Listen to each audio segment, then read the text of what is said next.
What is a malicious software means?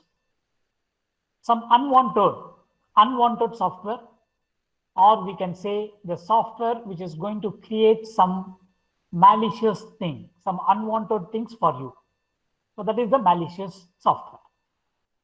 In this lecture, we are going to discuss about the malicious softwares like virus, worms, okay, bots, rootkit, mobile code, and mobile phone worms.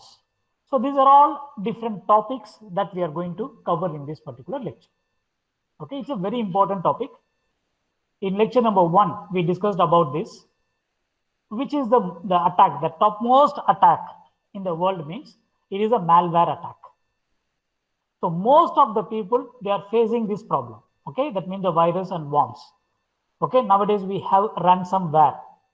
So there are so many malwares are coming, and this is the topmost attack in the world. Okay, now what is a malware? Okay, malware means what? According to NIST, NIST, so we can define malware like this. Okay, what is that means? This program, malware program, is a unwanted program, or we can say it is a malicious program. It will enter into a system. It will enter into your system without your knowledge, usually covertly. Covertly means, okay, that means without your knowledge, not directly. So it will not come directly. So it may enter into your network, or it may enter into your computer through backdoors. Then with the intent of, what is the intention means? For compromising the CIA, it will compromise the confidentiality, integrity, or availability of your data or of your system. Okay, and then it can delete anything. It can change your data or your applications or your operating system or any other things. Okay, it will be disturbing your, okay, the routine work. It will disturb. So a malware is a software. It will be enter into your machine or into your network without your knowledge. Without your knowledge, and then it will compromise the security. That means you will lose your confidentiality, okay, the integrity and availability. Everything will be compromised.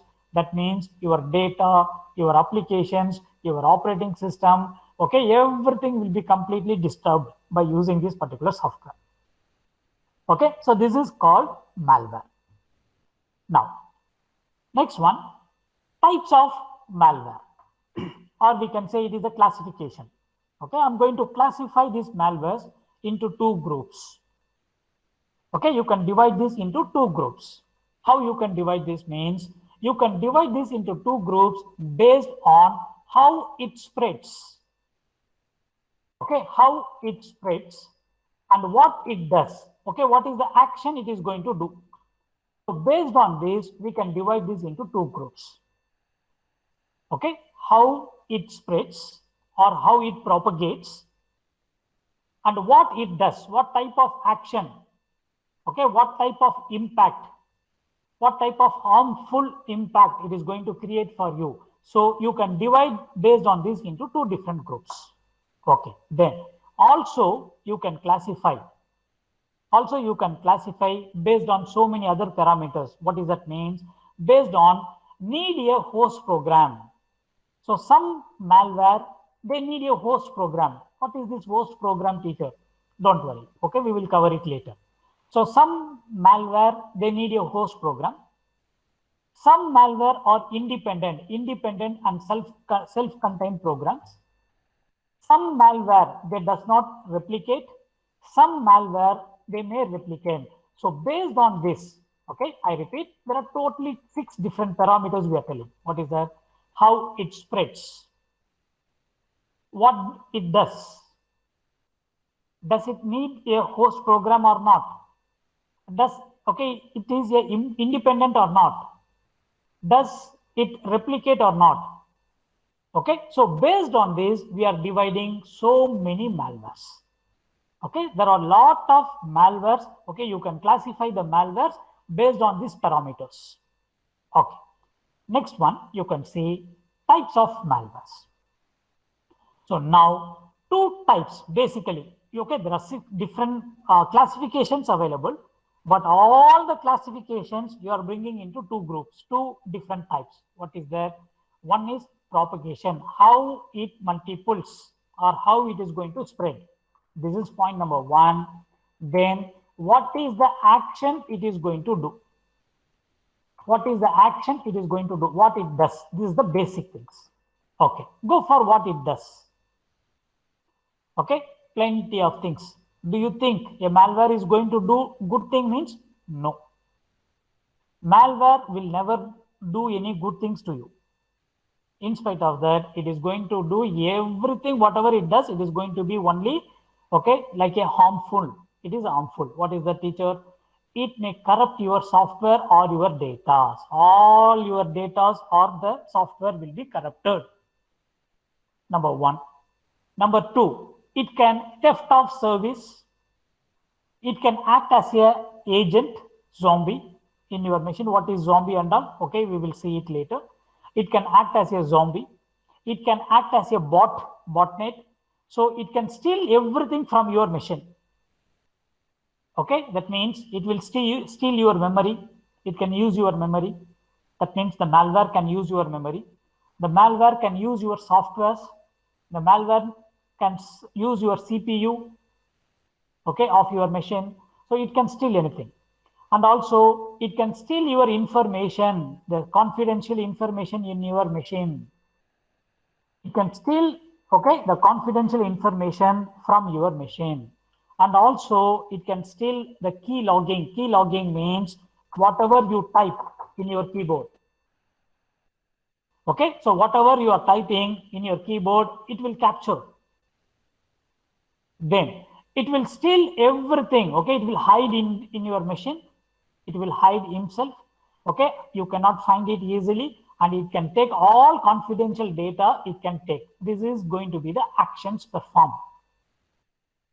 Okay, this is the actions performed. So a malware, it can do any harmful thing to you.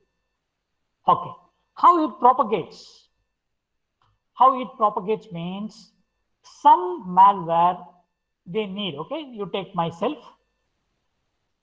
Okay, you take myself. If I want to go from here to my place, my house means I don't want a car. Okay, I don't want a car. I can walk. So if I walk, I'm independent. Okay, that means a malware can walk by itself. A malware can move by itself. Okay, it does not need any other things. But some people, okay, some people, they cannot walk. I need car. I need car. Okay, if you give car, then only I can go to my house. So that means some malware will depend on a host program. That is called the host program. Okay, so some malware, you can see, some malware, they are independent. They can move by itself. Okay, easily it can move. But some malware, what they will do means they need a host program. On the host program, okay, on the host program only, the malware will go unsick. So some malwares, basically they need a host program. The blue color, this is the host program, this is the malware. And this malware, straightforward, it can walk by itself, it can do anything by itself. So this is called the propagation mechanism, how it spreads. Some malware will very quickly it can spread. Some malware, okay, it will take time. Some malware, even it can come through the email, through the networks. Okay, so it will simply move. But some malware, it needs a host program. So this is, we are dividing, okay, we are dividing the malware into two groups based on the propagation mechanism and based on the payload. So what it does and how it spreads. This is two different groups. Now, nowadays, malware we have, good. The next level of, okay, malwares, that means virus, worm, we have something like that.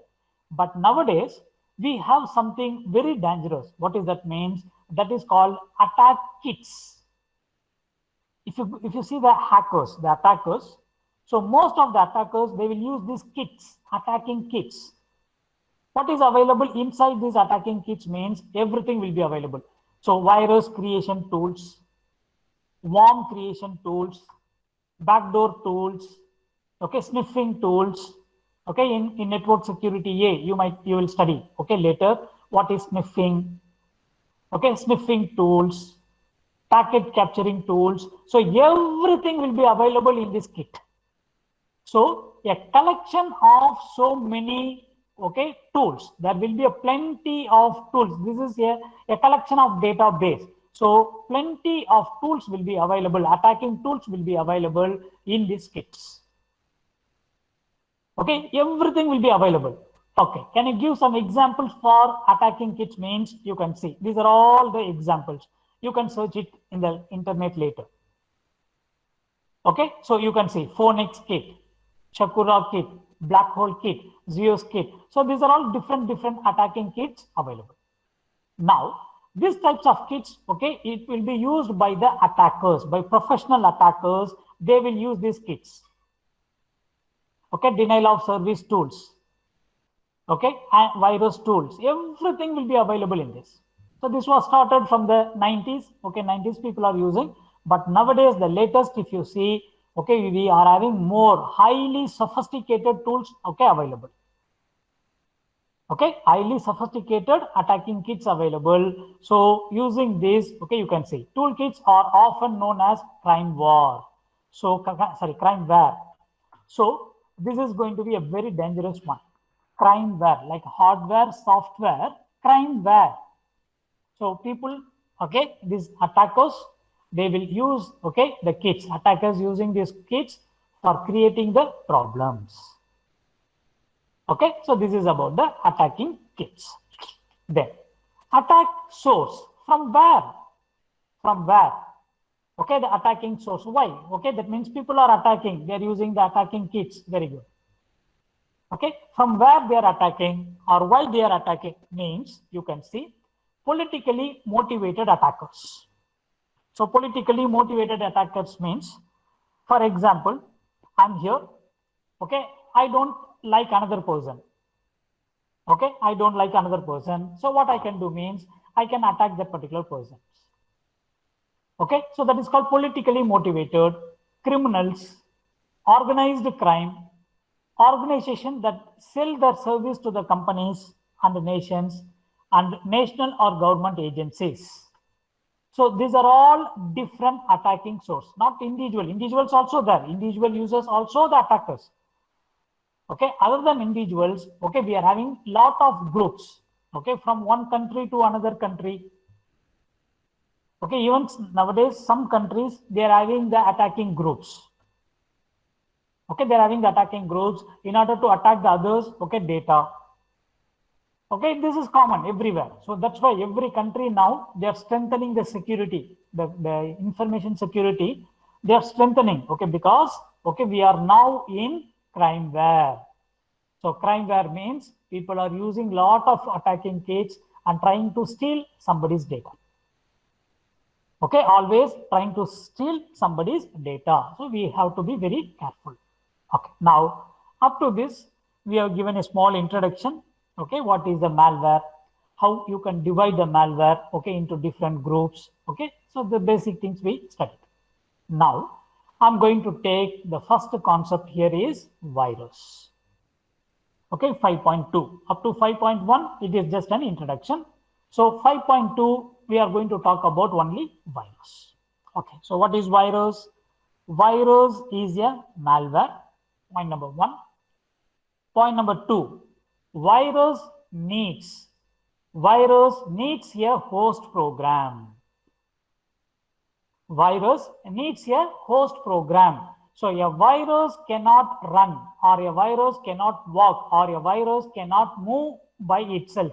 So it needs a host program. This is a host program. So in the host program only, okay, your virus is going to sit. What is this host program, teacher? I could not understand what is that host program. So host program means it could be anything. It could be your Word document, it could be your mail, or it could be a software. Okay, so this is a software. I'm going to download this software from the internet.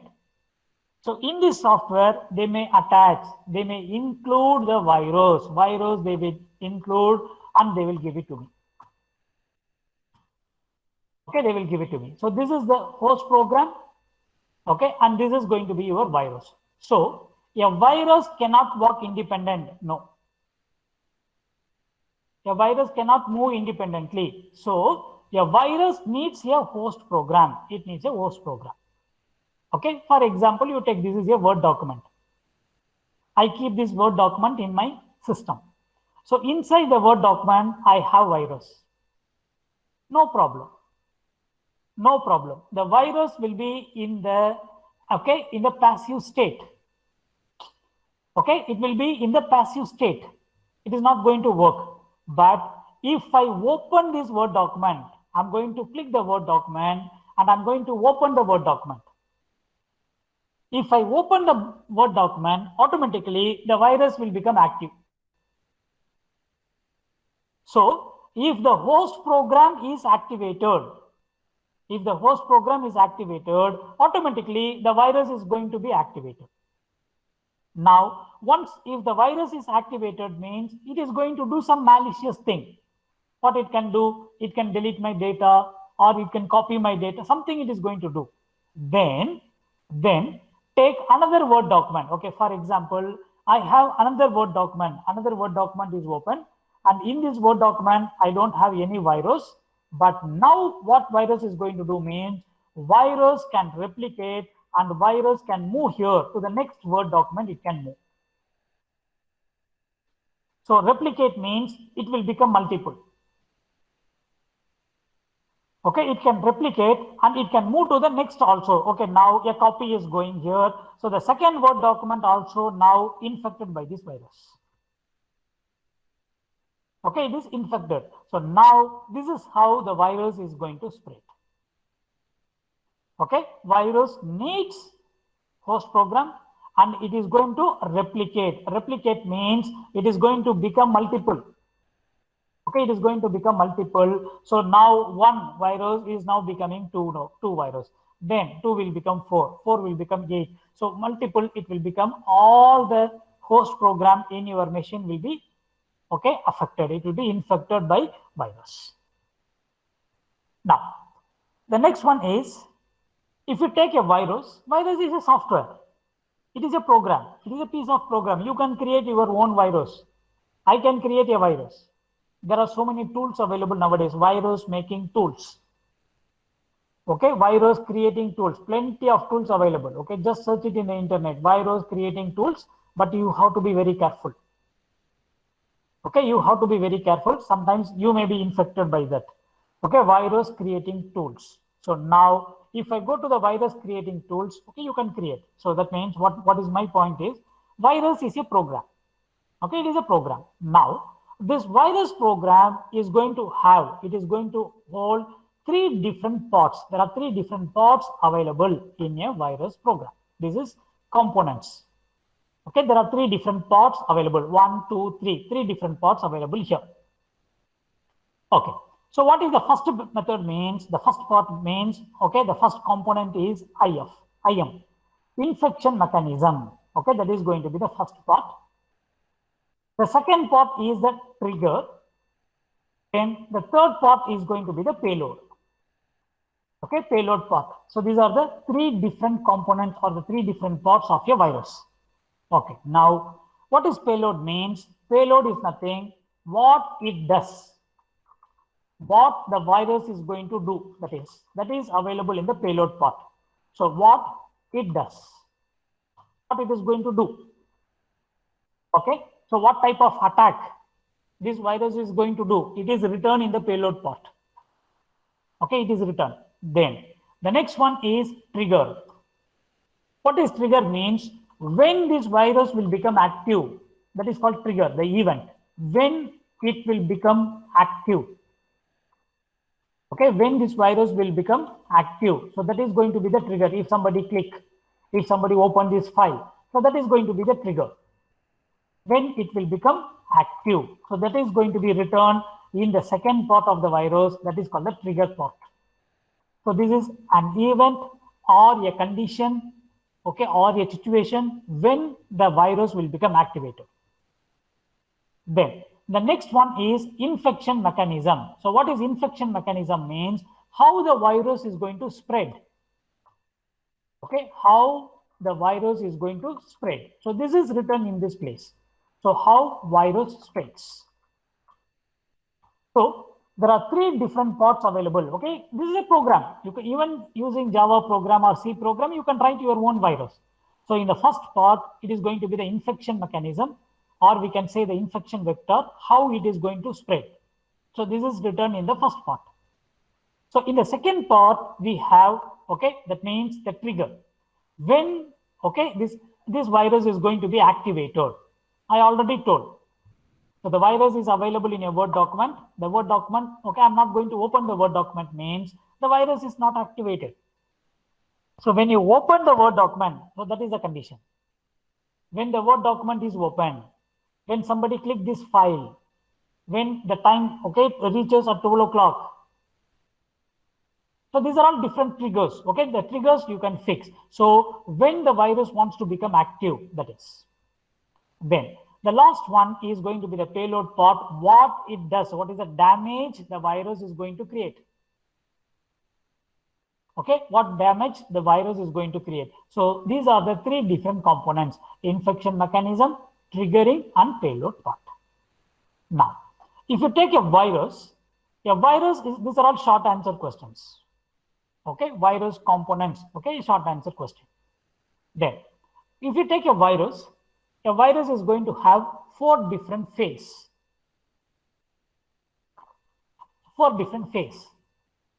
Okay, what is the first phase means?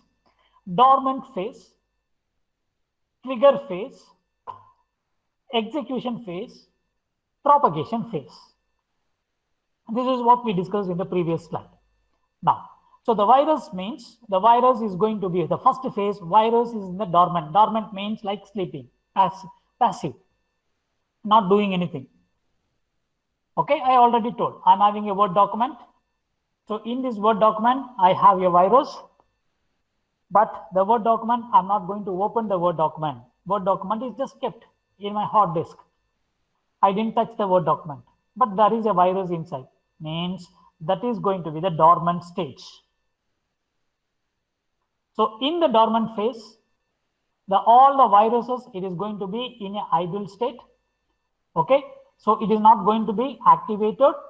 So it is just in a passive state.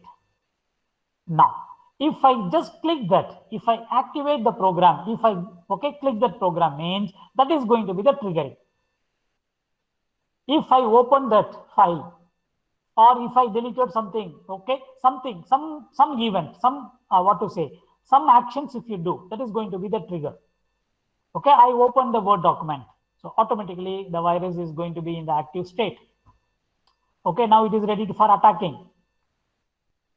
Okay, so the virus is now ready for attacking. Now that means this is the second phase. Now the next one is execution. Now, okay, started dancing. So the virus is going to do all unwanted things.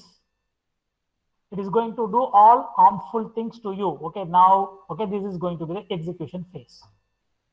So once the execution is going on sometime, or once the execution is completed, now the next one is it will try to make a copy, propagate. Okay, so I attacked your machines, then immediately it will try to become multiple. Okay, it will try to copy itself, okay, copying itself to the another program. That means it will try to become, okay, the propagation. That means 1 will become into 2, 2 becoming 4, 4 becoming 8. So the multiple copies, it will try to spread all over your systems. So these are the 4 different phases: the dormant phase, triggering phase, execution phase, and propagation phase. Okay, so 4 different phases of a virus. Now, the next one you can see. the structure of a virus. You don't need to memorize this. So this is a program, a small program, a virus program. Okay. So we are showing the three different parts. Okay, the three different parts of a virus. Now you can see this is the main program. Infect executable. Infect executable. Okay, if trigger pulled, then no damage, go next. This is a program. Okay, what is that? See, if trigger pulled means if the condition is happening. Okay, trigger means something. What is the trigger means? You see, return true if some condition holds. Okay, what is that means? If some condition is triggered, so then do damage. What is do damage? Do damage is your payload. Do damage is your payload. Okay, now you see this is the do damage part. Okay, subroutine do damage part. So what is do damage? Whatever the damage is to be done. So that means you can write your own programs like this. Okay, in C language you can write your program. Okay, in C++, Java, even in Python. Okay, there are so many plenty of tools available, online tools also available. Okay, you can use any of the tools, but what is that means? You have to be very careful. Okay, while handling that particular tools. Okay, that is very important. Now, let me go to the next one, a very important topic, that is virus classifications. You can classify the virus. There are so many different types of viruses available. Okay, plenty of viruses available. One is boot sector virus, or we can say the boot sector infector, file infector virus, macro virus, multi-parity virus, encrypted virus, sleuth virus, polymorphic virus, metamorphic virus. The list is not over. There are so many things available. So only few viruses we are seeing here. Okay, if you see these viruses, the first one, boot sector virus, very, very, very dangerous virus. So what the boot sector virus will do means, okay, this virus will always need your boot sector. Boot sector in your machine. What is boot sector picker? Boot sector means, that means the place where your operating system is available. Okay, your operating system in your machine. Okay, you are having the operating system. So wherever the operating system is available in your machine, the virus will go and sit in that particular place. Okay, I repeat. So this virus, let me just show you a diagram. Okay, you will understand better. Wait. Now, see this virus, okay, a boot sector virus. So what it is going to do means, this is your hard disk. Okay, this is your hard disk. That means your hard disk means you know that. Now, in your hard disk, there is a place available. What is the name of the place means? That is called boot sector. Okay, what is available in boot sector means this having the information about your operating system, where your operating system is available, like Windows operating system. So this is a very, very important place. Okay, for any computer hard disk, boot sector is very, very important. Now, this virus will affect only these boot sectors. It will affect the boot sector of your computers. If you open your computer, that means if you switch on your computer, automatically this virus will become active. Your operating system is the host program for this. So this virus is a very, very, very strong virus. It can easily spread throughout your machines. Then the next type of virus is file infector virus. What this virus is going to do, it will search for the executable files. Executable files means .exe files. It will search. There are so many, hundreds, thousands of exe files available in a computer. Can you give me an example for exe file? Means yes. If you go for the Paint software, so paint.exe will be available. So if you click paint.exe, the Paint software will run. Word. So word.exe, this is a executable file. In your computer, there is a file available. If you click this file, the Word document will be opened. So there are plenty of executable files, exe files available in your computer. Now this virus will search, this virus will ask only for the exe files it will attack. Okay, so this is called the infector virus. Then macro virus. So what is the macro virus means? Macro is a small program. It's a piece of program, a very simple program. You can write it, okay, in Excel, okay, even in the Word. Okay, so you can write a small piece of programs and you can insert these macros. So this virus will affect the macros. That is called the macro virus. So macro concept is available. Okay, with MS Office you can do macro. Macro means a small piece of program. You can write it and you can insert it, okay, in your MS Office files. So this virus will affect only the macros or the scripting code. Then the next virus is multi-parity virus. So this is infect the files in a multiple ways, different ways. It will affect a single file.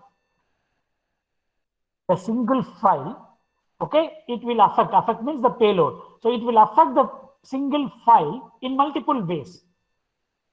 Okay, if somebody is hitting on my face, okay, but somebody is going to hit on my face, somebody is going to kick me, somebody is going to slap me, he is going to do everything. Okay, so a single person is going to hit on my face, he is going to slap me, he is going to kick me. This is multiple. So a different multiple ways, okay, it will infect a file. Then the next virus, very interesting virus, encryption virus or encrypted virus. What is this virus will do means this virus will automatically encrypt itself. Okay, this virus will automatically, you can see a portion of the virus creates a random key. It will create a random key and it will encrypt itself. Why, teacher? Why it should encrypt itself? If it is encrypting itself means your antivirus software cannot detect this virus. Your antivirus software cannot detect this virus. Easily this will escape, okay, because it is encrypted. If it is encrypted, your antivirus software cannot scan. So encrypted virus is a dangerous virus. It's a very smart virus. It will encrypt itself, okay, by using some key so that antivirus softwares cannot find it. You see the next virus, sleuth virus. So what is a sleuth virus means? This virus designed, okay, this virus explicitly designed, okay, for what? For what means to hide itself from the detection of antivirus software. So sleuth virus also antivirus softwares cannot detect. Okay, antivirus softwares cannot detect this virus. So these are all very high level. Okay, that means a challenging one. Then the next virus, it is a polymorphic virus. What is polymorphic means? If it is infected one time, automatically it will become multiple. Okay, actually the coronavirus is going on like this. Okay, it is every time it is taking a new mutation, a new form of virus is coming. Okay, it is infecting someone, automatically it is going to mute, it is going to convert as a new one. Okay, again it is going to be a new one. So a polymorphic virus means every time it mutes, okay, it will have a different mutation. That means it mutes differently after every infection. After every infection, okay, it is going to convert into a new form. It is going to take a new form. So this virus is the polymorphic virus. Then metamorphic virus. What is metamorphic virus means? A virus that mutate. Okay, that means it is converting into another form. Then completely it is going to rewrite itself completely. It is going to change everything completely. So polymorphic and metamorphic, it is almost the same. So what it is going to do, if it is infecting a machine or a PC, immediately it will try to change itself. It will take a new form, a new different form it will take. So this is called polymorphic and metamorphic virus. So there are plenty of different viruses available. Okay, boot sector virus. This will focus, it will affect only the master boot record of your machine. That means it will affect the master boot record. That means where your operating system is available. File infector, it will affect the executable files. Macro virus, it will infect the macros which are available in the MS Office files. Multi-parrot virus, it will affect a single target in a different way. Encrypted virus, so this virus will generate a key, a random key, and automatically it will encrypt itself. Sleuth virus, this virus is a special type of virus which are designed to hide itself from the antivirus software. Encrypted virus also you cannot. Encrypted virus also the antivirus software cannot detect. Then polymorphic virus. This is going to mutate. The virus that is going to mute, okay, with every infection. The same thing. Metamorphic also, but metamorphic will rewrite itself. Completely it will change everything. Okay, there are three parts available. Infection mechanism. Okay, the three parts of the virus. Okay, we already discussed the three parts. So infection mechanism, triggering part, payload part. All the three parts it is going to rewrite. Everything it will be rewrite and it will look like a new virus. So this is how we are classifying the virus. Now, let me go to the last two topics. Then only another one slide. Okay, then I will stop it. Virus counter measures. Okay, so how you can control? How you can control the virus means, so you can control the virus by using antivirus softwares.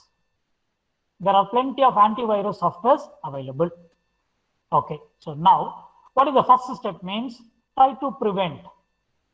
Try to prevent the virus. That is the best step. Don't use pen drive from others. Don't download any programs from from unknown resource. Okay, don't send emails. Sorry, don't download the email attachments. So there are some preventions available. You can follow it. But once if you are infected with virus, you don't have any other option. The first step is you have to detect. You have to detect where the virus is. That is first step. Determine and locate the virus. Second step is you have to identify the specific virus. Identify the specific virus that infected. What type of virus it is? We already discussed. Is it an encrypted virus? Is it a sleuth virus? Metamorphic virus? Polymorphic virus? Boot sector virus? Okay, executable virus. Okay, so what type of virus it is? You have to identify the type. Then you can remove the virus. Sometimes you can remove the virus, sometimes you cannot remove the virus. So if you are able to remove the virus, you can remove it. Suppose if you are not able to remove, means you have to delete the host program. Delete the host program. Okay, automatically, okay, the virus will be deleted. Only two things. If it is possible, you can remove the virus carefully. If you are not able to remove the virus, you have to remove, okay, the host program. The host program should be completely deleted. Okay, it should be completely deleted. Okay, so the next one is antivirus.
Morning, everybody.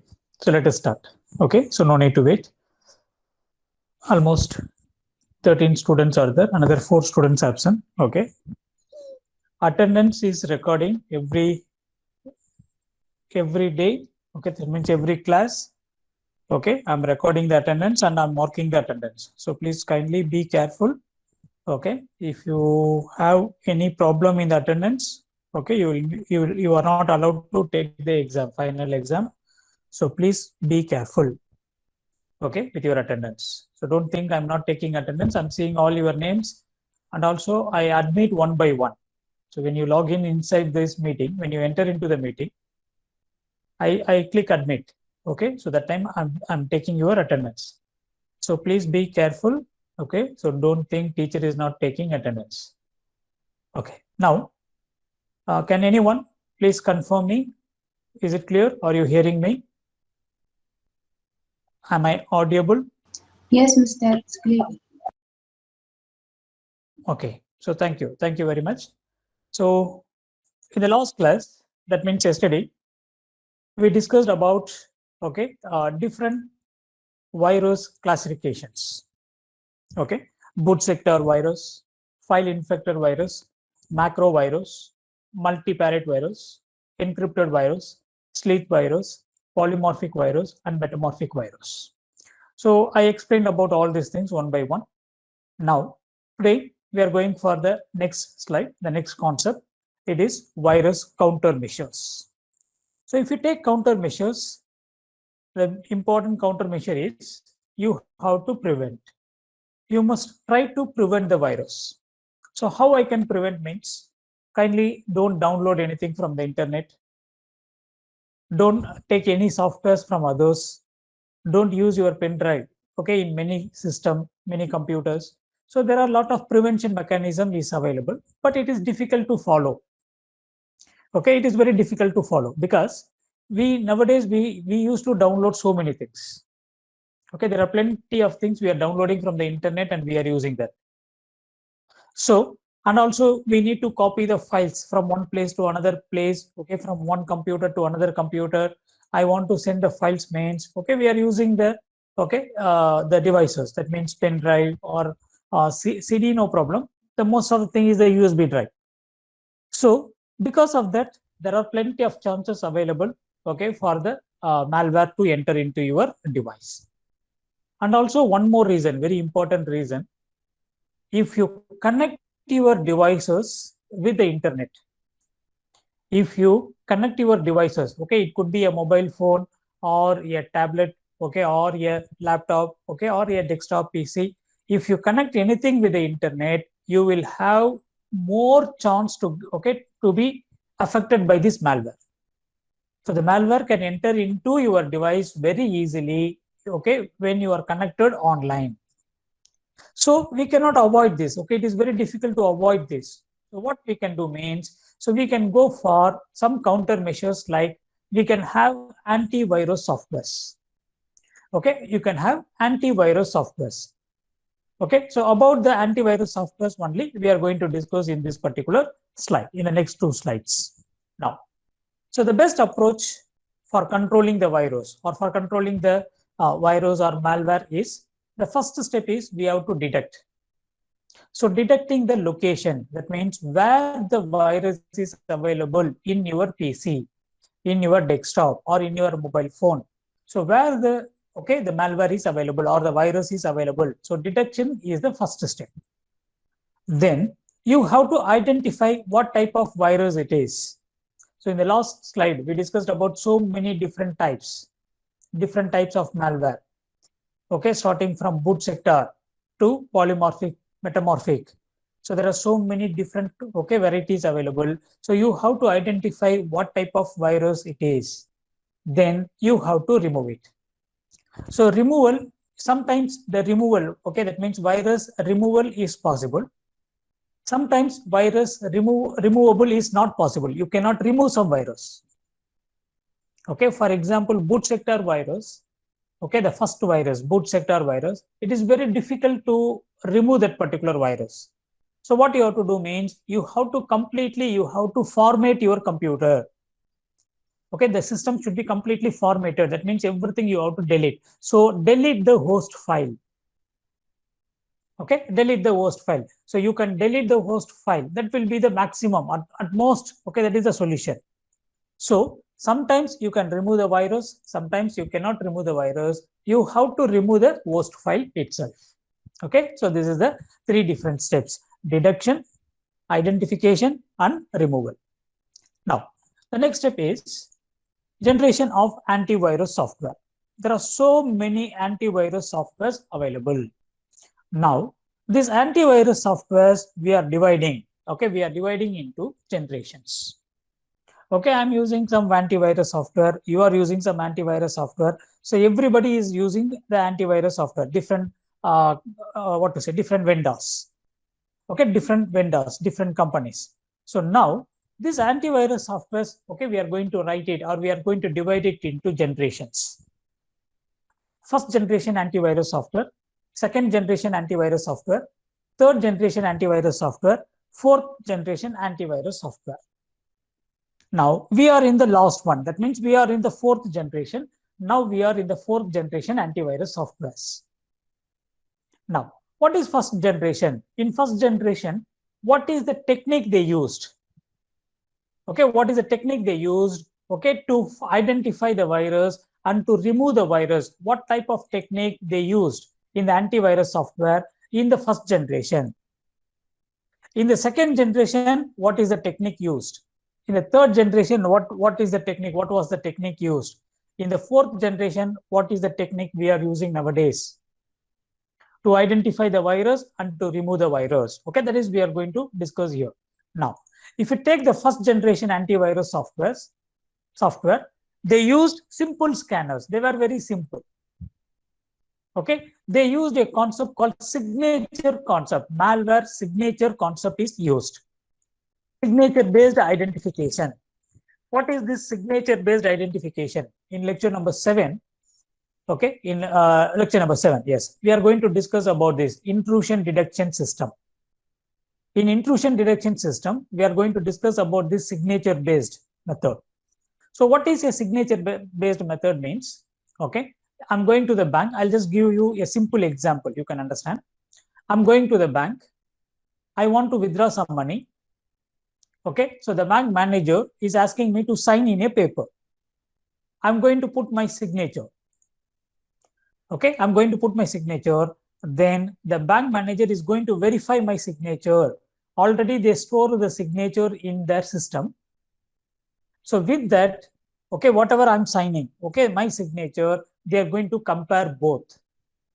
If both are same, that means the signature available in the Bank Muscat computer or in the Bank Muscat database and the signature I put on the paper. So both the signature should match. If it is matching, okay, they are going to, okay, I am authorized. So that means I'm authenticated. I am authenticated, then they can give the money to me. So what does it? Signature is matching. So this is Mr. Raja. If the signature is matching, okay, they are going to say, okay, they are going to confirm, okay, this is this particular person. The same thing. What I'm going to do means for every virus, I'm going to create a signature. If exe file, executable files are missing, then this could be this virus. If the memory is completely occupied, okay, this could be this virus. Okay, you just go. I got, okay, a cold, a common cold and flu. I'm going to the doctor. So the doctor is going to ask, okay, what is your problem? So the problem is I have, okay, cold. Now, so cold is the signature. Now the doctor is going to give a medicine. Okay, he's going to prescribe me some medicines. So doctors, they know that. So this is the signature of this particular virus. So what is the signature means? For every virus, okay, what it does or how it is going to behave, that is going to be the signature. So using the signature concept, they identified the virus. Okay, we are talking about the computer virus. So computer viruses, based on their activities, if this is happening means this is this type of virus. So this is called the signature based. That is very easy, very simple method. Okay, it is a very simple method. Okay, but this is not a very effective method because so many viruses started, okay, generated. Okay, the attackers, they created so many viruses. So signature based is not enough. Using the signature based, you could not identify a single virus, a particular virus. Now, from the first generation, antivirus software, they were moving to the second generation. Now, in the second generation, what is the concept used? They remove the signature concept. So instead of signature, because signature concept, it is not going to work because too many viruses available. Now, I'm going for the next one. The next one is called heuristic rules. So this is the concept used in the second generation of antivirus software. They use the heuristic rules. What is the heuristic rules? They're going to have some approaches. Okay, there are some approaches like integrity checking. Okay, some integrity based. Integrity means, okay, you can take it as the hashing concepts. So they use, okay, the heuristic rules for identifying the viruses, okay, in the second generation. Then this is also not enough. Okay, go to the next one. So in the next generation, so what is used means memory resident programs that identify the malware by its actions rather than the structure that is an infected program. So they use some actions based. Okay, there are so many things they put. Activity trap. What is called activity trap means, okay, so based on the activity, you see the word activity trap. Trap means finding somebody. So based on the activities, okay, based on the activities, you can trap your particular virus or you can find a particular virus. So what does it mean? Means every generation they started using different techniques. Okay, they use different techniques to identify the virus. Now, if you go for the fourth generation, nowadays we are using collection of techniques, not one techniques or two techniques. So we are now using collection of techniques, different techniques they are having. Okay, that means you see, packages consist of variety of antivirus techniques. There are variety of antivirus techniques used in conjunction. So with together, so all together, we have lot of techniques working together, not only one. Signature means it is one. Heuristic rules is one method. Activity trap, it is one method. But nowadays, in the fourth generation, we don't have like that. What we are doing means we have a variety of techniques we are using in the fourth generation of antivirus software. But still it is challenging. Still it is challenging. Okay, every day, plenty of viruses are created, okay, being created by the attackers. So what is happening? The antivirus softwares, they are updating themselves. Every day they are updating. Okay, if you're having an antivirus software in your machine, you have to update your antivirus software every day. Then only the latest virus it can detect. Otherwise, okay, it cannot. Because in every minute, there are plenty of antivirus created by the attackers. Okay, so this is about the antivirus generations. Now, let me go to the next topic. So the next topic is digital immune system. Okay, now we are going to discuss about a small architecture which can be used inside a network. Okay, which can be used inside a network to protect a network. Okay, we are okay going to talk about a network.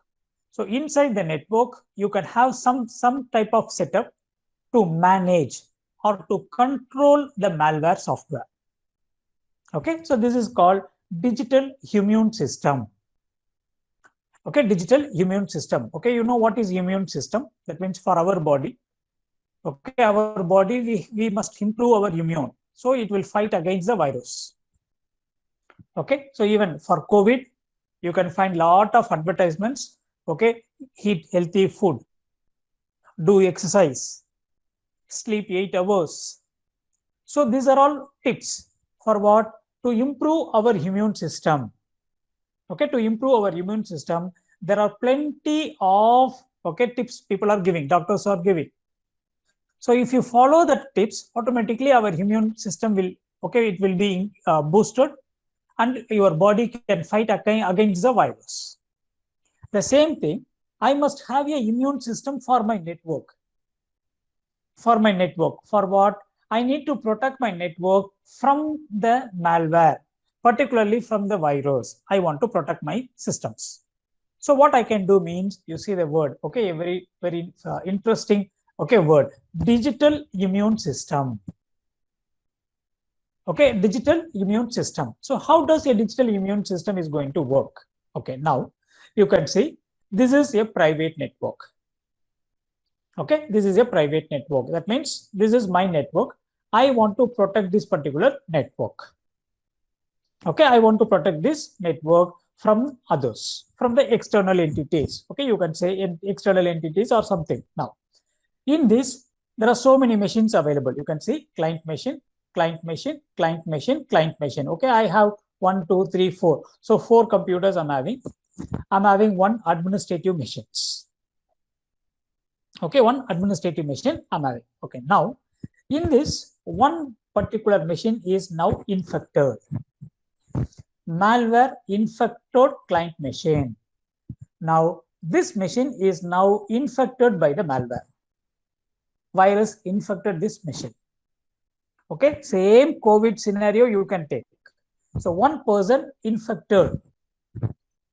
Okay, 1 person is affected or infected by a particular virus.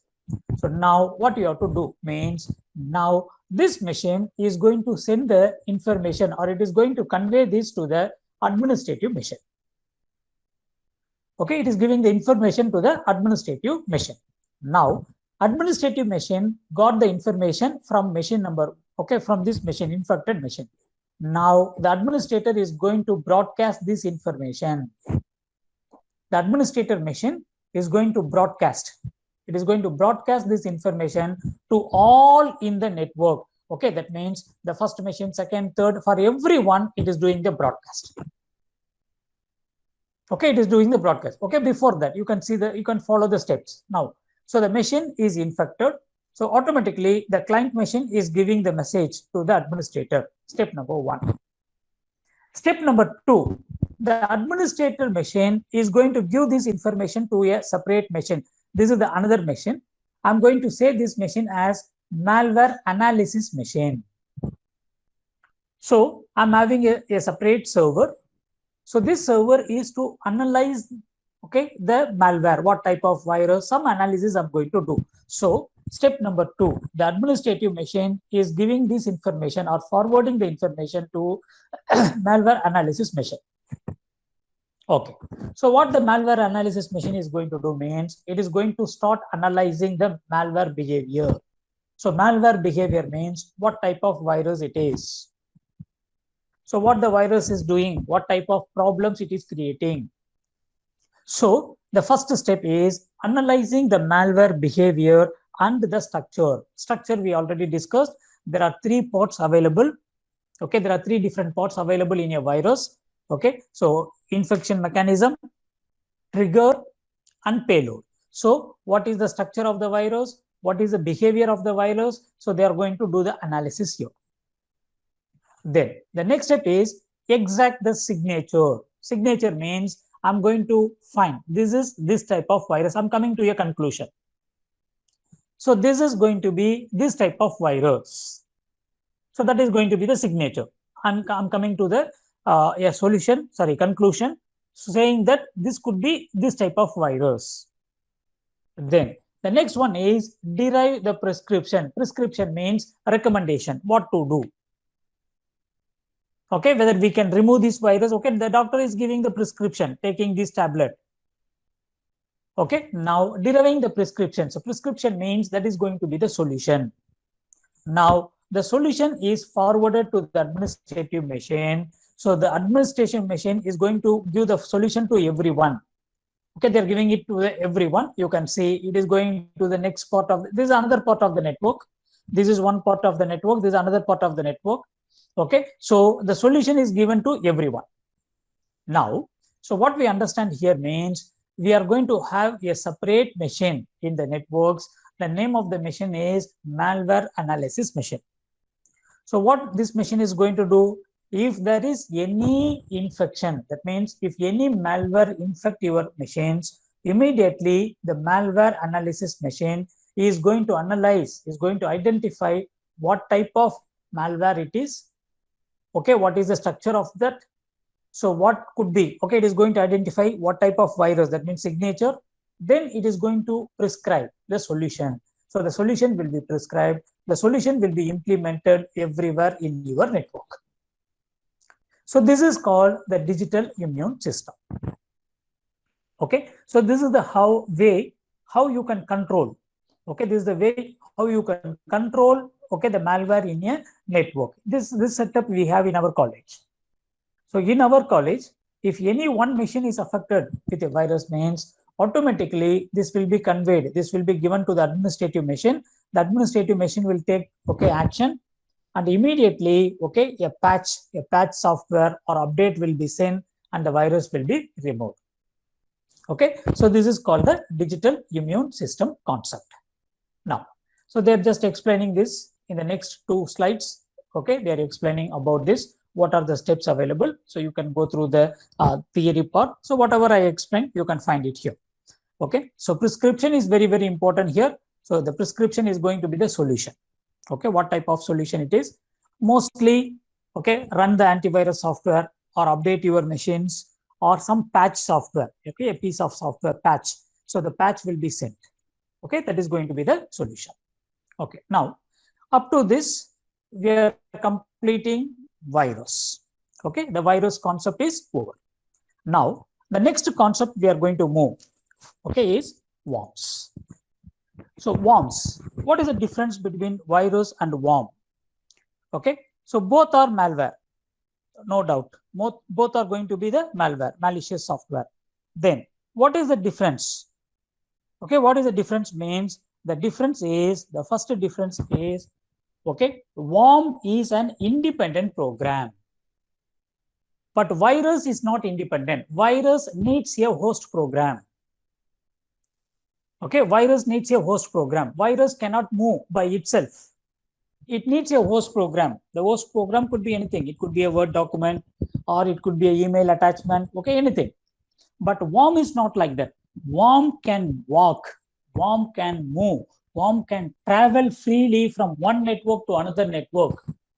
So worm is completely an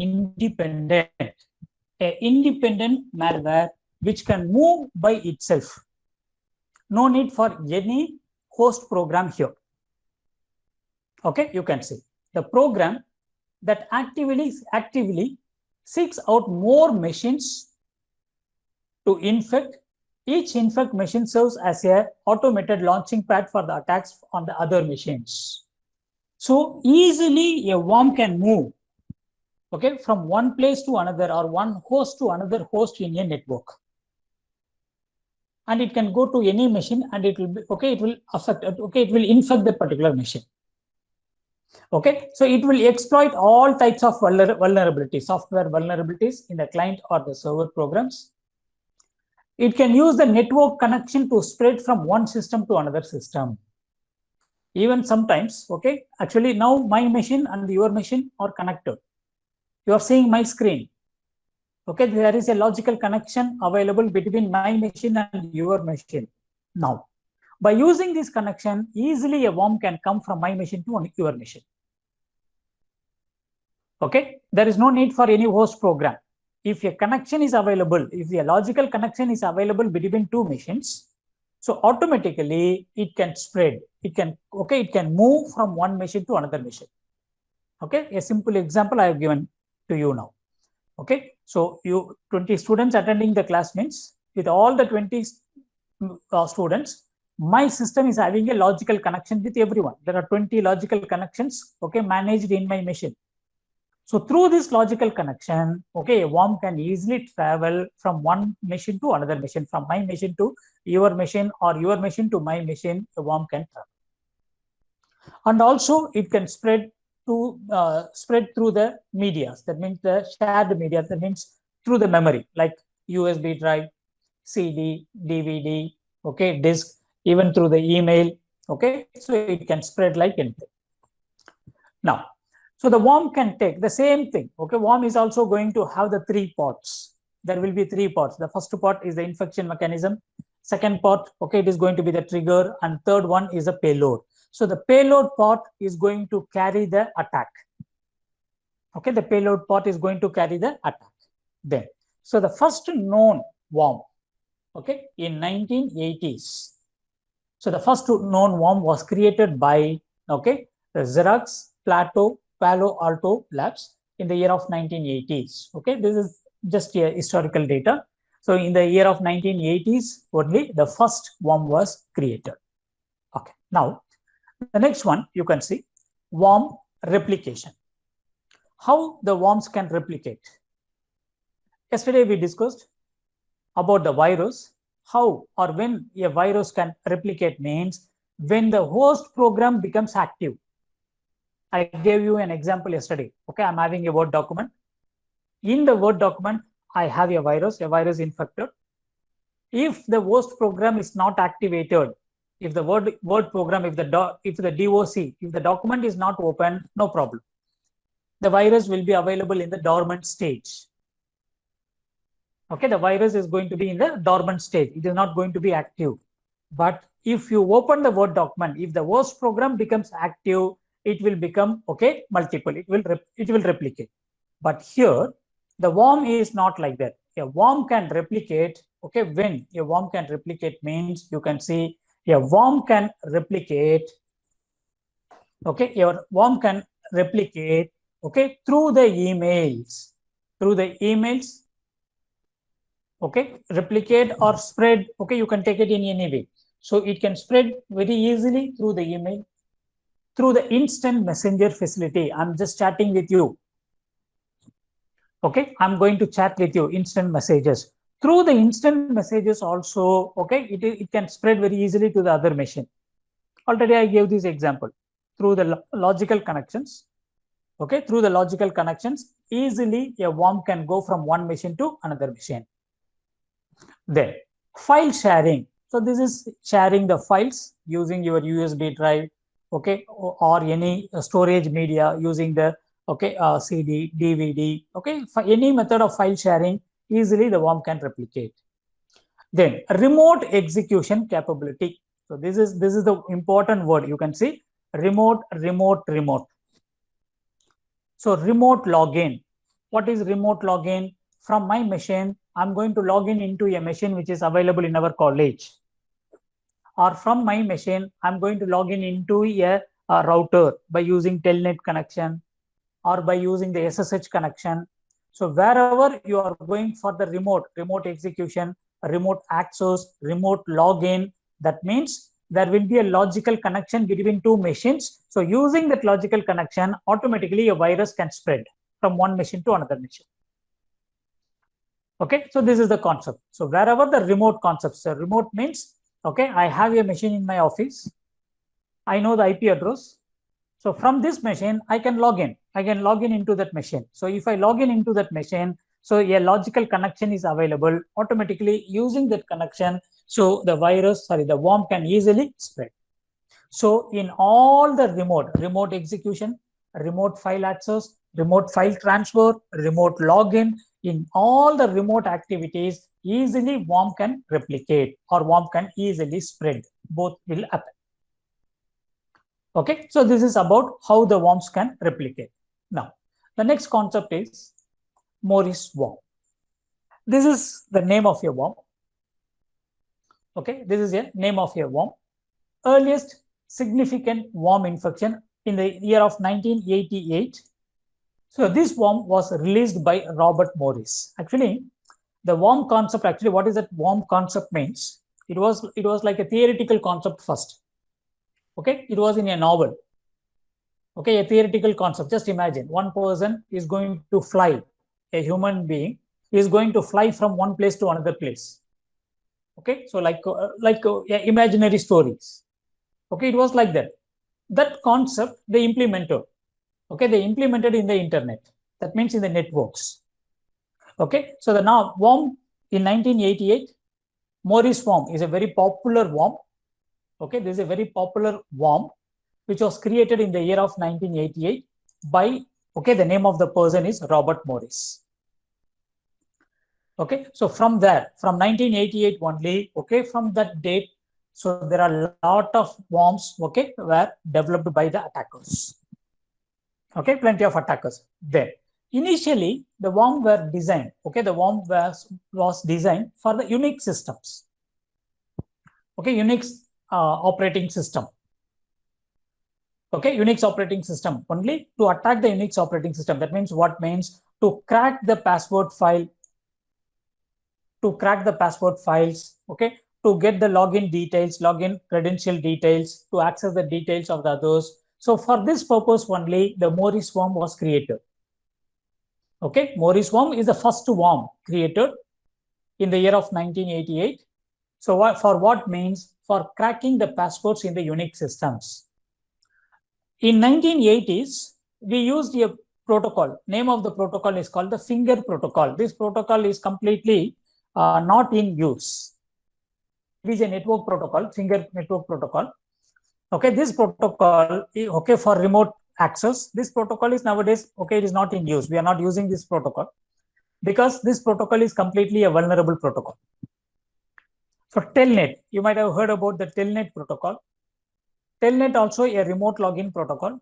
So Telnet protocol also people are not using nowadays because it is a plain text protocol. What is plain text means? There is no encryption. It will never do any encryption or decryption. So because of that, okay, we are not using the Telnet, but instead of Telnet, we are using SSH protocol. Okay, SSH, Secure Shell. Secure Shell protocol is for the remote login.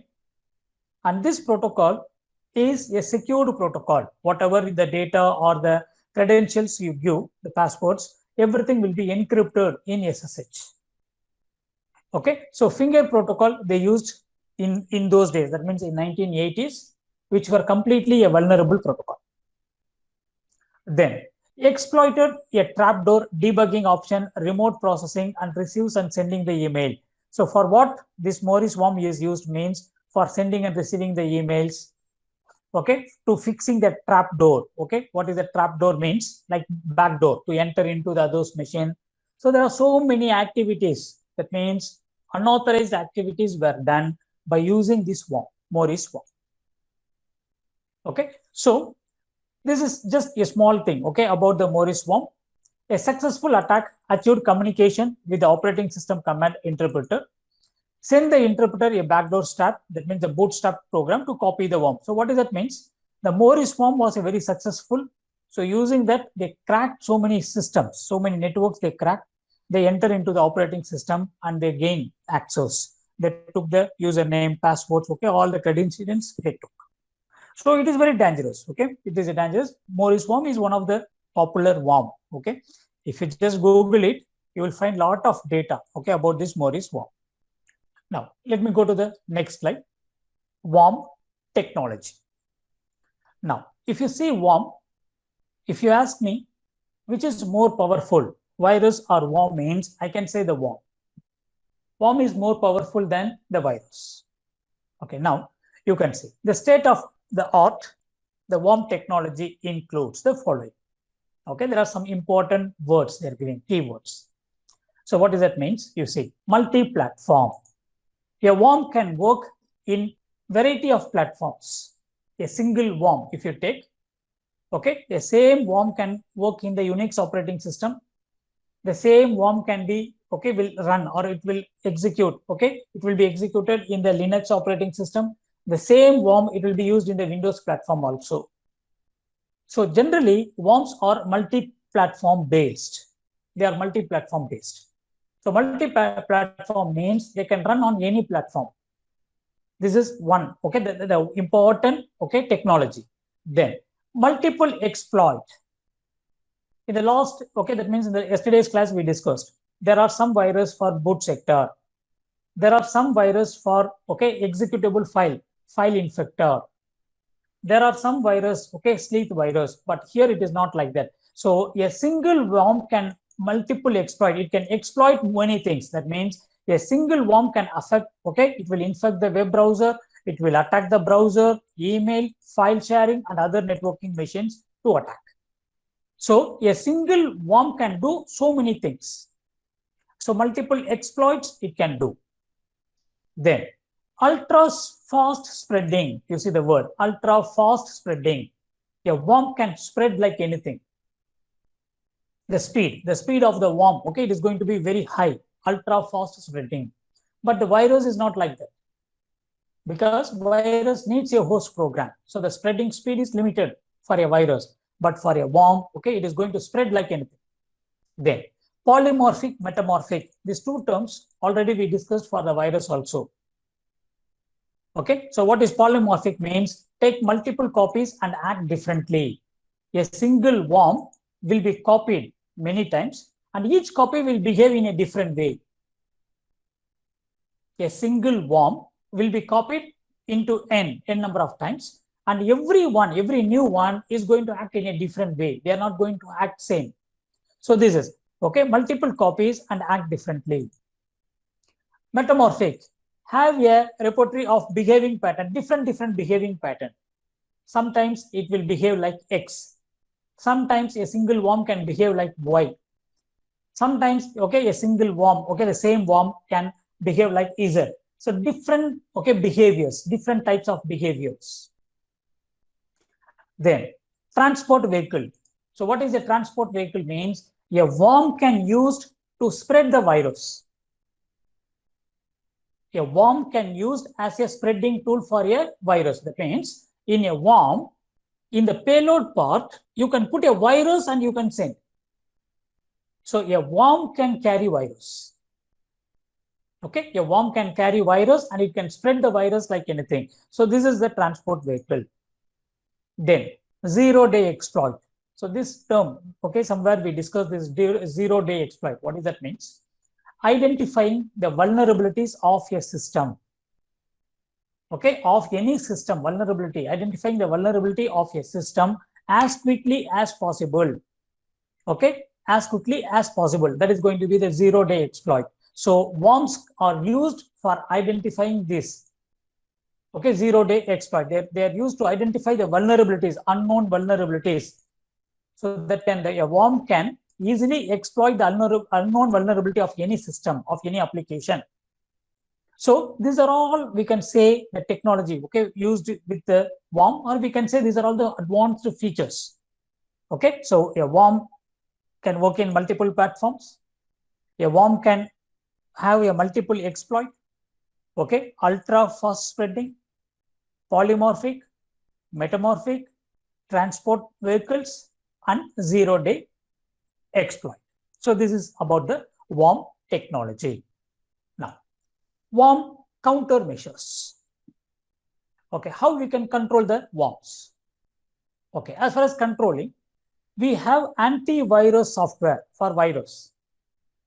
But for worm, we don't have anything like anti-worm. No.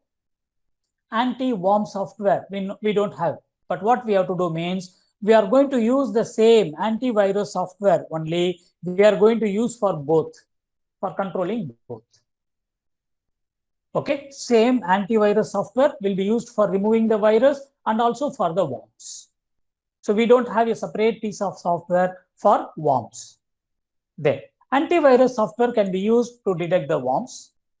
Worms can also cause significant network activities. And then, okay, it is going to be moving. Okay, that means the worm is going to move in the network. We already know that, we studied that. Now, there are different approaches used. This is the approaches used for controlling the worms. For antivirus software, we discussed 4 generations. There are 4 generations of antivirus: signature, heuristic, rules. Okay, we discussed 4 different generations there.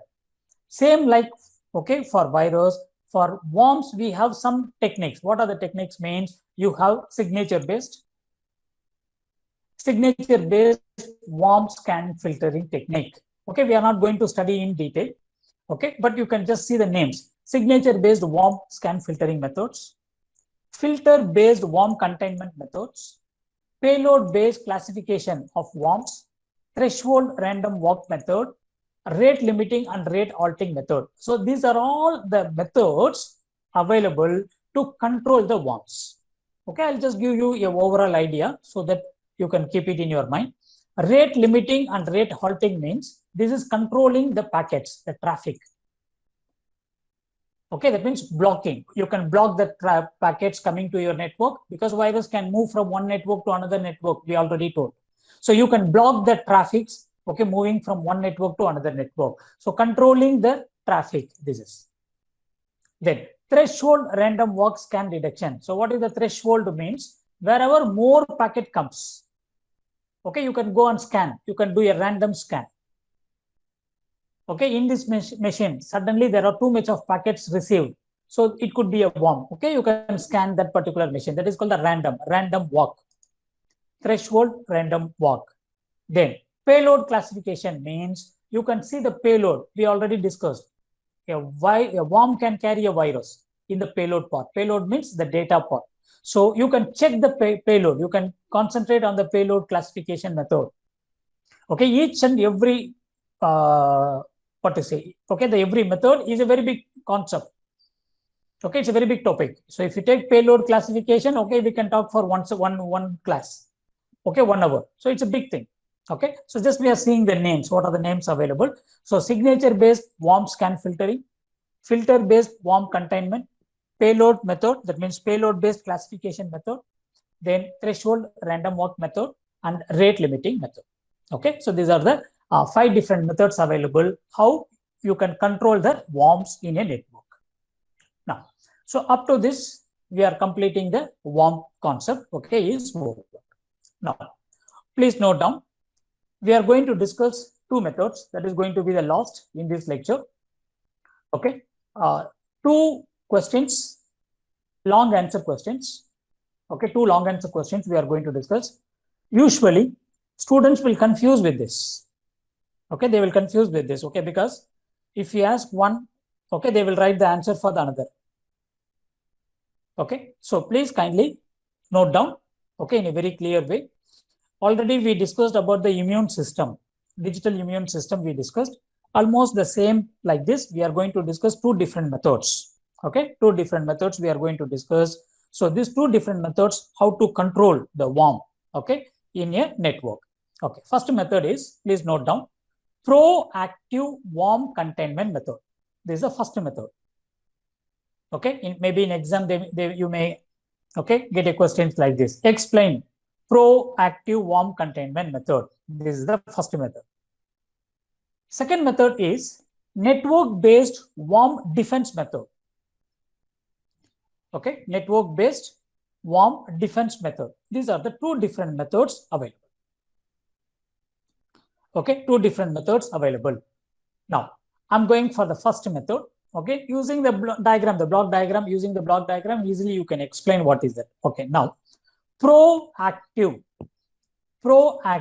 worm containment method. Okay, you can see the word proactive. So proactive, reactive.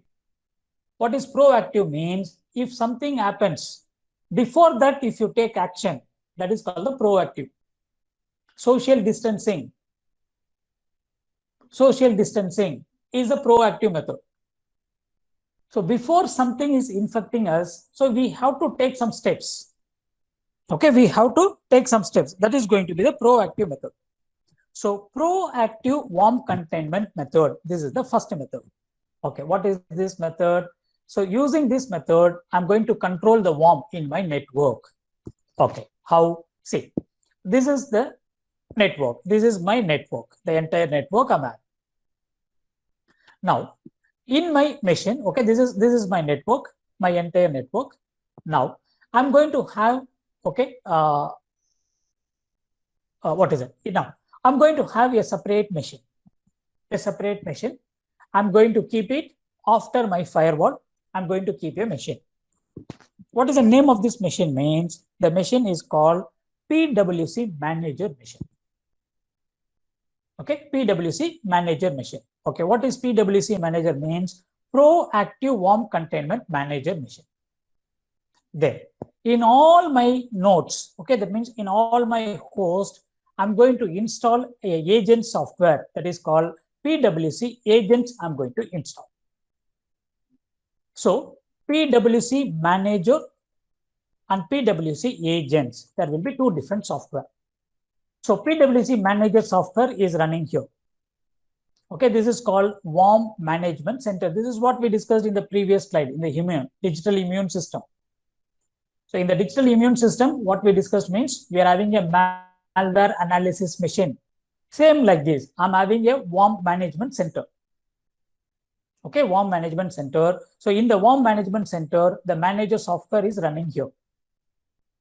PwC manager software is running. Then PwC agent software, I'm going to install in all the machines. I'm going to install the agent software. Okay, now the PwC manager, this software is going to monitor all the traffic which is going out and also which is coming in. Okay, you can see the PwC is going to monitor the rate of frequency of outgoing connection attempts at the diversity of connection remote. That means whatever the connections, suppose this machine is connecting with someone, so this machine is connecting with someone. So this machine, WARM Management Center, is going to monitor all the connections between your machines and the external world.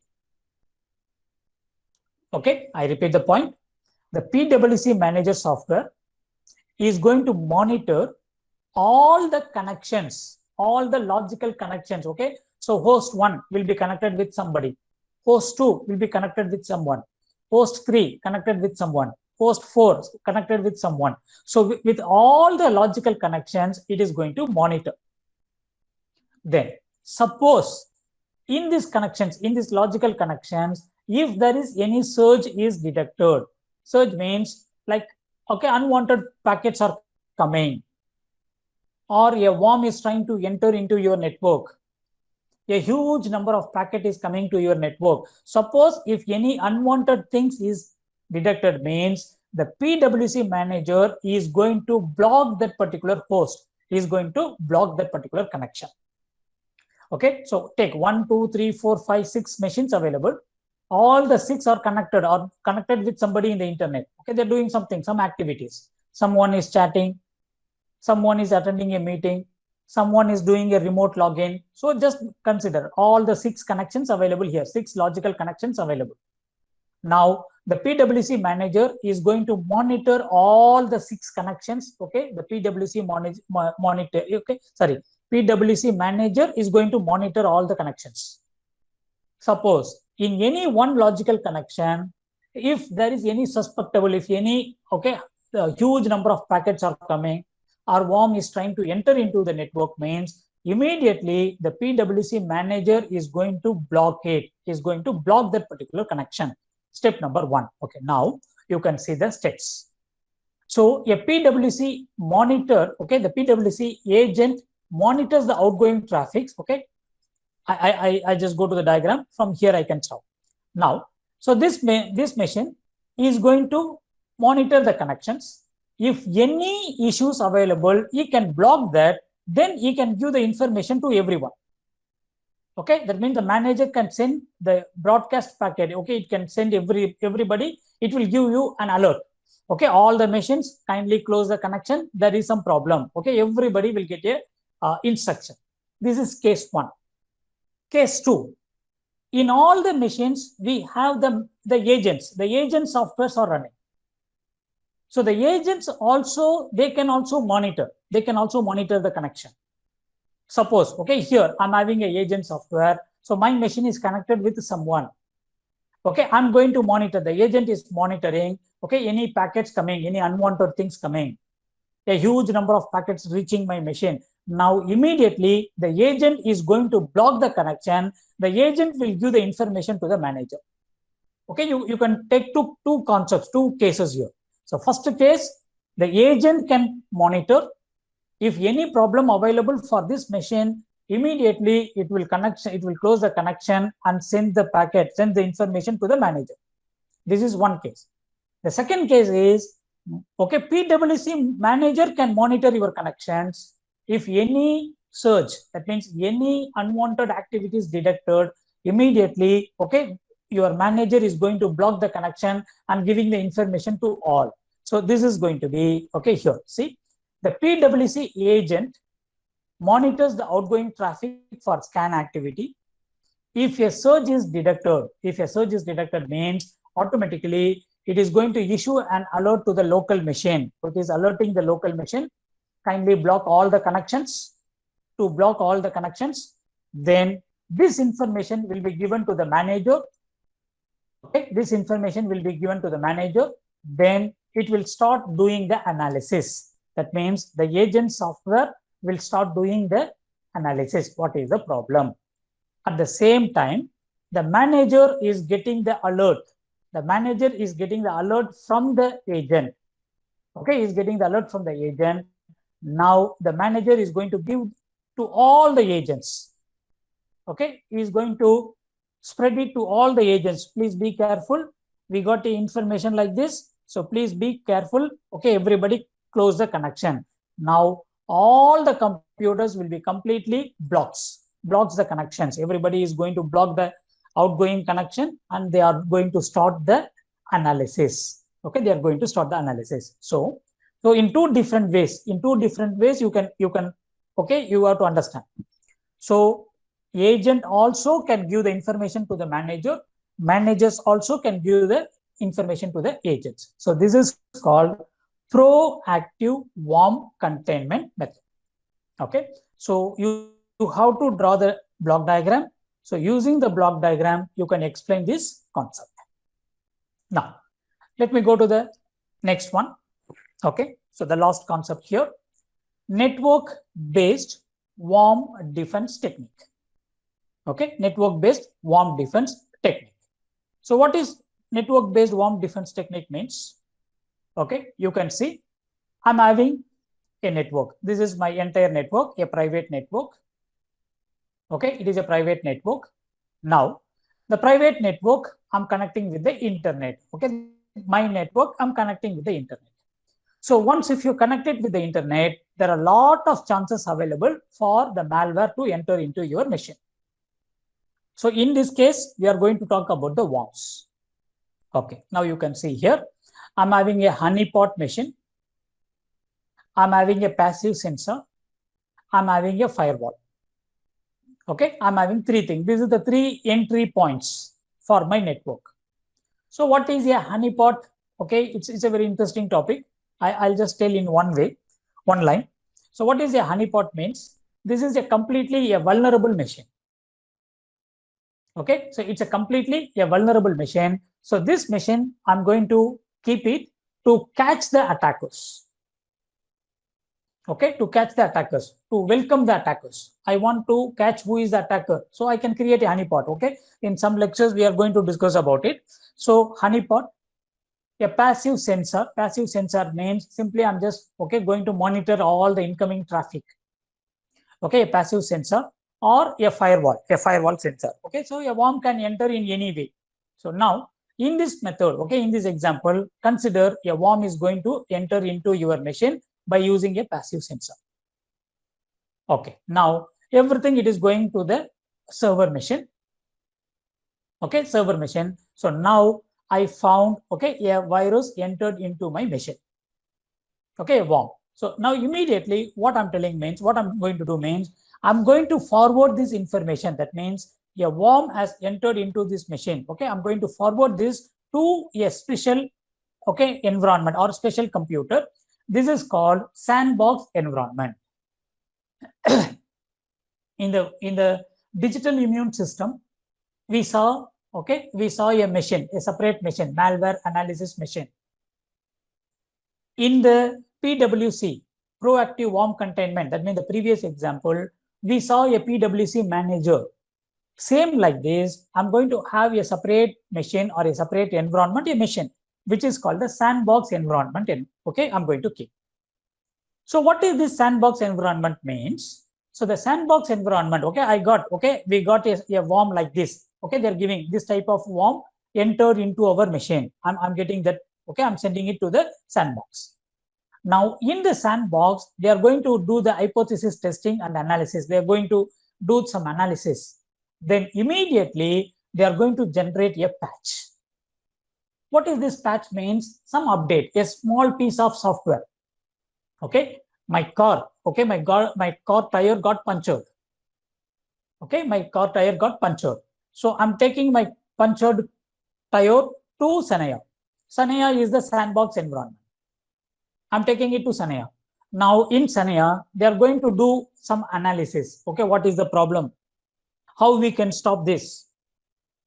Okay, if a car tire is punctured means automatically, okay, that means the air is going to leak.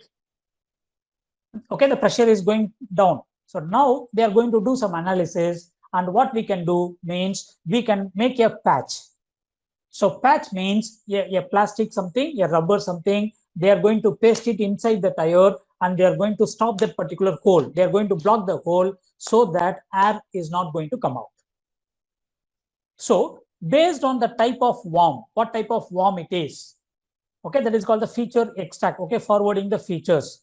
So based on that, okay, now immediately, okay, I'm going to analyze what type of vulnerability, why they are entering, how this, okay, worm entered into my machine. So I'm going to do some analysis. So out of analysis, I'm going to generate the patch. Okay, I'm going to generate the patch. So the patch could be a piece of software. It could be a attachment. Okay, it could be a piece of software or it is an attachment. Okay, sorry, update, not attachment, update. It could be an update or a piece of software. Okay, that is called the patch. So the patch will be ready and it will be distributed to all the machines. Okay, everybody please update this. So now if everybody updated means automatically my system will become secure. Okay, I'm going to secure. That means my vulnerability is covered. Then next day, a new worm is coming. Okay, a new type of worm is entering into my machine. Okay, now again I'm going to find what type of worm it is. Okay, what is the problem for that? Okay, why they are coming? What is the vulnerability? Why they are coming? I'm going to do the analysis. Okay, I'm going to do the analysis. Then I'm going to create a new patch for it. Okay, this is a new update for me, and I'm sending the new update. I'm going to cover all my vulnerabilities. I'm going to cover with that. So the patch creation or the patch generation, okay, in the sandbox environment, generating the patch. What is a sandbox means? Okay, exactly what does that means? Creating an instant update. Creating an instant update or creating an instant patch. Okay, that is called the sandbox environment. So here I'm going to create a small patch. Patch means a piece of software which will stop your vulnerability, which will close your vulnerability. Okay, so this is called network-based worm defense technique. So 3 questions, important questions here. So the first one is digital immune system. Second one is proactive worm containment. And third one is network-based worm defense technique. So usually students, they used to confuse these 3 things. If you ask something, okay, proactive worm defense means they will write the digital immune diagram. Okay, network worm based defense technique, if I ask, okay, they used to write proactive. Okay, out of experience I'm telling.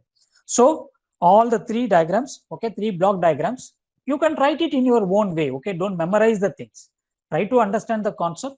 Once if you understand the concept, you can write it, okay, in your own words. Okay, so this is, so it is explained in the next slide how it is working. Then the next small topics, only just 3 terms we are going to see. Bot. No need to concentrate more here. What is a bot? Because in lecture number 6, we are going to talk about the bots. Okay, that means denial of service attack. So, but anyway, in a very simple way, let me tell you. Okay, you can see in the denial of service attacks. So completely, we are going to talk about the bots. So what is a bot means? A bot is a infected computer. Okay, it is an infected computer. That means in this particular machine, the security is compromised. 100% the security is compromised. And these computers can be used by the attackers. So attackers can use their computers to launch the attack. Okay, to launch the attack, okay, that computers will be used. This is called bots.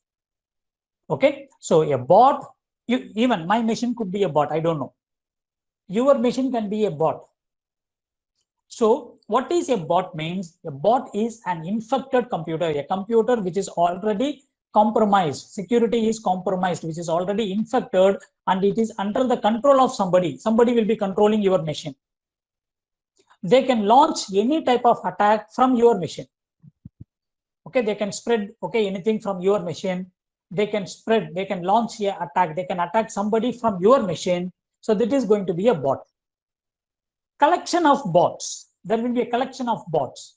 Okay, my machine is a bot, your machine will be a bot, the other's machine will be a bot. So all the machines collected together, it is called the botnet, bot network. Okay, next lecture, in lecture number 6, we are going to discuss about this. Okay, so these bots will be used for, okay, making the denial of service attack. Denial of service attack will be very easy by using the bot machines. So you can say as a bot, or you can say as a robot, or you can say as a zombie, or you can say as a drone. So these are all different names available for these machines. So this is about the bots. Okay. The next one, rootkit. About rootkit also, we already discussed in some lecture, I think lecture number 1 or 2. So what is a rootkit means? It is a collection of tools. There will be plenty of highly sophisticated tools will be available for the attackers. Okay, so using that particular tools, they can attack, okay, they can attack anybody and they will capture the root. That means they will become the administrator. Set of programs. Set of programs installed for admin access. So the attacker will install the rootkit in your machines. So inside the rootkit, there are so many things will be available. Okay, your virus software will be available, access control software will be available, all unwanted things will be available. Okay, in your rootkit. If I put virus, only virus will be available in your machine. If I send a worm, only a worm will be available in your machine. If I send a rootkit, means you will be having a lot of things. There are a lot of unwanted things will be installed in your machine, and the attackers can easily enter into your machine and they can control your machine very easily. So malicious and sneaky changes to the operating system. They can change your operating system by using the rootkit. They can destroy your machines by using the rootkit. So rootkit is very powerful one. So if you install the rootkit in others' machine, finished. The attackers can enter anytime into your machine. They can do whatever they want into your machine. They can read your files, your registries, your memories, everything they can control. Now, how to install this rootkit means, generally the rootkit will be installed in other machines by using the Trojan softwares, via the Trojan or intruder, okay, mostly by using the Trojan horse. So this is a malware. By using the malicious software called Trojan, okay, they will install the rootkits in the others machine. So how can I remove this rootkit, teacher? Very, very difficult. If it is a virus, you can remove by using antivirus. If it is a worm, you can remove by using an antivirus. But if it is a rootkit, you cannot remove it by using just an antivirus software. You need a range of countermeasures needed. Mostly, if you ask me practically, if the rootkit is installed, okay, in somebody's machine, okay, the only way is you have to format the machine. Okay, format means completely you have to delete all your data and format your hard disk. Okay, that is the only solution. Okay, rootkits, a very dangerous one. Then nowadays, mobile phones, all are using mobile phones. Mobile phone, everywhere. Now, mobile phones are also vulnerable. Okay, mobile phones also vulnerable. There are some viruses, some worms, or I can say some malware specially designed for the mobile phones. Okay, specially designed for the mobile phones. There are so many different malware available, specially designed for, okay, the mobile phones. Okay, now let me go to the mobile code. What is mobile code? Then we'll go for the mobile phones. Okay, so that will be the end of the lecture. Now, what is a mobile code means? See the word code. Code means a program which is going to be mobile. Mobile means which is going to move. Okay, so the program that can be shipped unchanged to a variety of platform. Okay, if you ask me, worm is an example for mobile code. Okay, WOM is an example for mobile code. So it can move from one place to another place, one network to another network. So a program which can be shipped means which can be moving, okay, from one platform to another platform. We already discussed. Okay, WOM is platform independent. Then transmitted from the remote system, the same point we already discussed. WOM is also, okay, a remote based. Remote based means from one system to another system. If a remote connection is available, if a logical connection is available, it can enter. So often act as a mechanism for virus, worm, Trojan. So it can act as a virus, it can act as a worm. So the mobile code can act as a virus. Okay, it can act as a worm or Trojan. So what is a mobile code means? A piece of malware which can move independently, from one place to another place. So it takes advantages of vulnerabilities to perform its own exploits. So it will take the advantage of vulnerabilities, whatever the vulnerability available in my machine or in your machine. So the mobile code will use the vulnerability and it can do the exploit. That means it can attack. So popular vehicles, Java applets. Using Java applets, you can spread the mobile code. Okay, using the ActiveX controls, JavaScripts, okay, VB script. So using all the scripting languages, you can easily spread this mobile code. Okay, so this is mobile code. Mobile code, the best example is our WOM. WOM is a mobile code. Now, mobile phone worms. So there are so many worms specially created by the attackers for the mobile phones. So we are thinking mobile phone is very safe. No. I don't know how many of you have antivirus software in your mobile phones. You must have antivirus software for your mobile phones also. Okay, you have to update it properly and you have to scan your mobile devices frequently to get rid of or to find or to detect any virus available, any worm available, okay, in your device. So in the 2004 only it is started, Kabir worm.